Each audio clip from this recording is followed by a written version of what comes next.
সহজ করে আপনাদেরকে বুঝাই, যেমন ধরুন একটা পরিবারের তিনজন সদস্য, স্বামী, স্ত্রী আর সন্তান। তাদের সকালবেলার ব্রেকফাস্টে স্বামীর 3টা রুটি লাগে, স্ত্রীর 2টা লাগে, আর সন্তানের 1টা রুটি লাগে। এখন আমি যদি সমান সমান করে আদল করতে চাই, সবাইকে যদি 3টা করে রুটি দেই, তাহলে স্বামী বেচারার জন্য ঠিক আছে, কিন্তু স্ত্রীর জন্য 1টা বেশি হয়ে যায়। আর সন্তানের জন্য কয়টা বেশি হয়? আচ্ছা, 2টা করে যদি সবাই দেয় সমান সমান নীতিতে, তাহলে স্ত্রীর জন্য, স্ত্রী বেচারির জন্য ঠিক আছে, কিন্তু স্বামীর কয়টা কম পড়ে?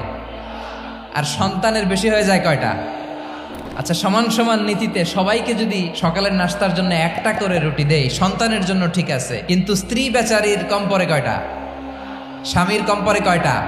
2টা। আর আমি যদি স্বামীকে দেই 3টা, স্ত্রীকে দেই 2টা, আর সন্তানকে দেই 1টা, তাহলে কারো অপচয় হবে না? যেখানে যার যতটুকু দরকার তাকে সেখানে ঠিক ততটুকু দিয়ে দেওয়ার নামই হচ্ছে আদল। আমরা বুঝতে পারলাম আল আদ শব্দের মানে হচ্ছে ইনসাফ বা সুবিচার বা ন্যায় বিচার।